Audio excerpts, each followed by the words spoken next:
touch, I could with just one touch, I could feel my body giving. Oke, standby, kamera ready, sound ready, 3, 2, 1, action. Baik, assalamualaikum warahmatullahi wabarakatuh. Alhamdulillahirrabbilalamin. Wassalatu wassalamu ala asrafil anbiya wal mursalin wa ala alihi wa sahbihi ajmain, amma ba'd.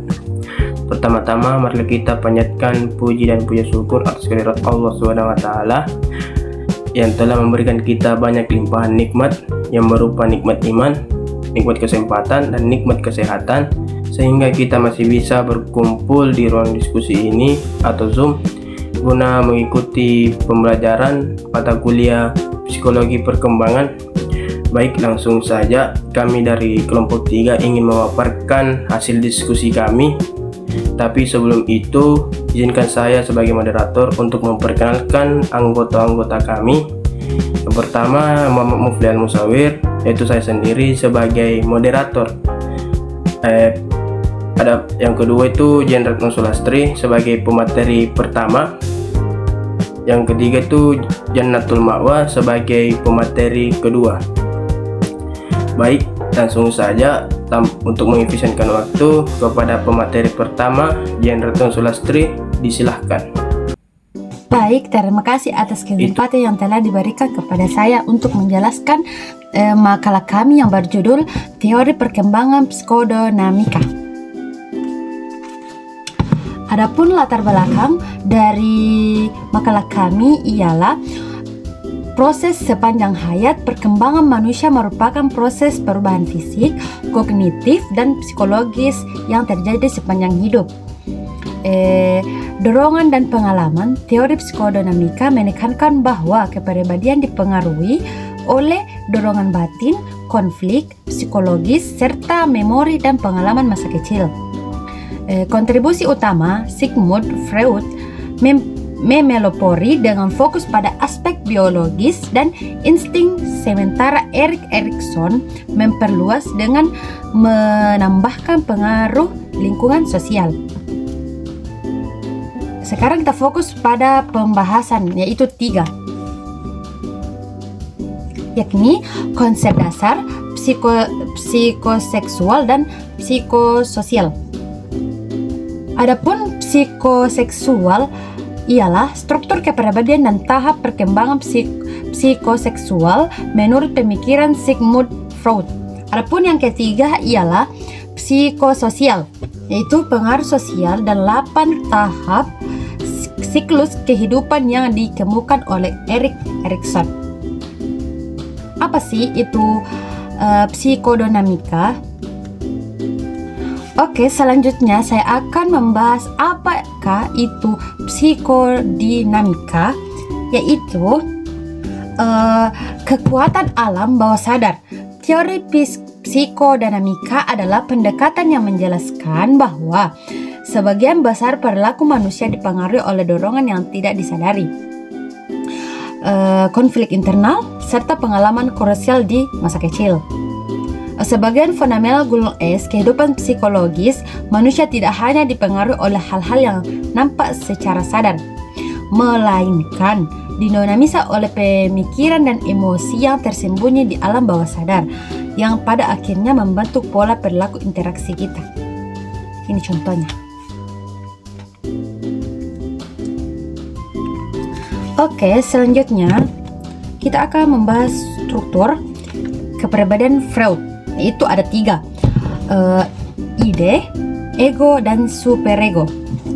Ide, bagian paling dasar, berisi dorongan naluriah atau biologis atau seksual, bekerja berdasarkan prinsip kesenangan untuk segera memenuhi kebutuhan tanpa memikirkan akibat logis. Yang kedua adalah ego, penengah yang berkembang untuk menyesuaikan ID dengan realitas, bekerja berdasarkan prinsip realistis untuk berpikir rasional dan mengambil keputusan yang adaptif. Adapun yang ketiga, superego, yakni bagian yang menyimpan nilai moral, norma atau aturan sosial dari orang tua atau masyarakat, berfungsi sebagai pengontrolan perilaku yang membedakan baik dan buruk. Adapun tahap psikoseksual Freud,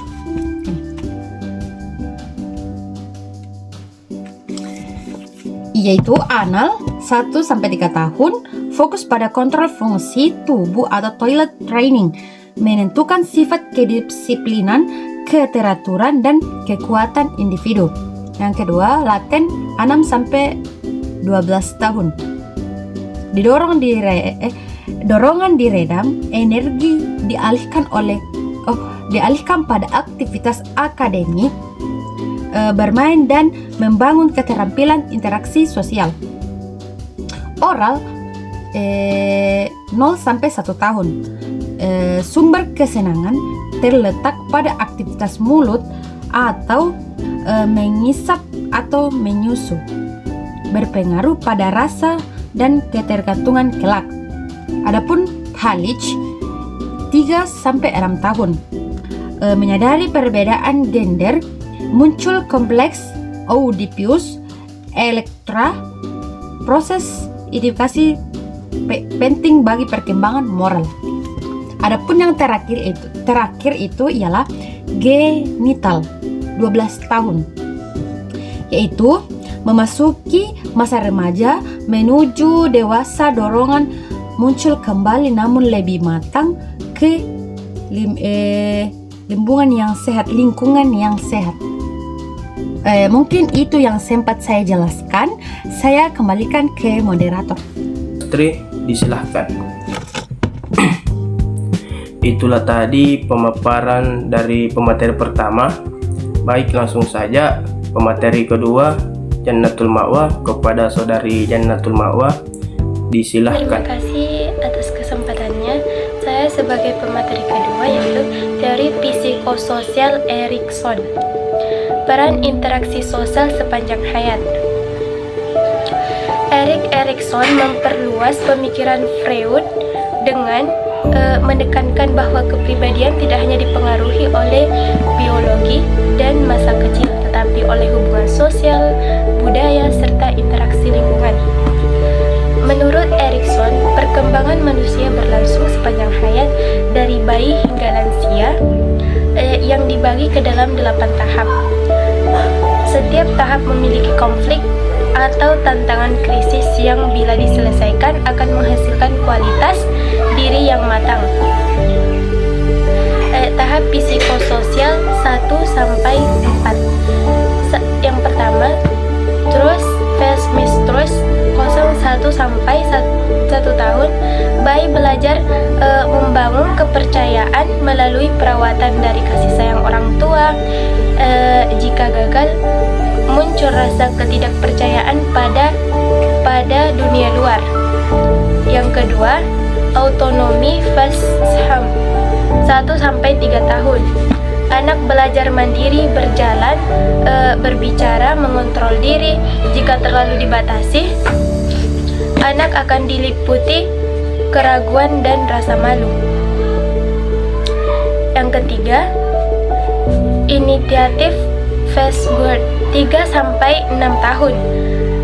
Anak memiliki rasa ingin tahu tinggi dan berinisiatif, mencoba hal baru. Penekangan berlebihan memicu perasaan bersalah saat berekspresi. 4. Industry phase inferiority 6-12 tahun. Phase sekolah di mana anak ingin menunjukkan prestasi akademik dan sosial. Kegagalan tanpa dukungan memicu rasa rendah diri, inferioritas. Tahap psikososial 5-8. 5. Identity phase role confusion remaja. Masa kritis pencarian jati diri dan nilai hidup. Keberhasilan memberikan arah tujuan jelas, kegagalan menyebabkan kebingungan identitas. 6. Intimacy phase isolation. dewasa awal, fokus membangun hubungan persahabatan atau romantis yang intim dan mendalam. Hambatan memicu perasaan kesepian dan isolasi. Yang ketujuh, generativity stagnation dewasa tengah. Keinginan memberi manfaat dan membimbang generasi berikutnya, karir atau keluarga. Kegagalan peran memunculkan rasa stagnasi hidup. Yang terakhir 8, integrity phase despair dewasa akhir, masa refleksi terhadap hidup yang dijalani. Merasa utuh integritas jika bermakna atau tenggelam dalam penyesalan dan keputusasaan. Sekian dari saya. Itulah tadi pemaparan dari pemateri kedua, Jannatul Ma'wa. Tapi sebelum itu, ataukah sebelum menutup ruang diskusi kali ini, izinkan saya sebagai moderator membuka sesi tanya jawab kepada teman-teman yang ingin bertanya kepada ataukah menyanggah hasil diskusi kami. Mungkin teman-teman sekalian ingin menanyakan hasil diskusi kami ataukah ingin mensanggah. Itulah tadi hasil diskusi kami. Kesimpulan dari materi kami yaitu teori psikodinamika memberikan landasan kuat bahwa kepribadian kita adalah hasil dari pertarungan alam bawah sadar yang dibentuk secara terus-menerus melalui berbagai konflik sosial di setiap etapa kehidupan. Mungkin itu saja dari kelompok kami, kurang lebih mohon dimaafkan. Wabillahi taufiq wal hidayah. Wassalamualaikum warahmatullahi wabarakatuh.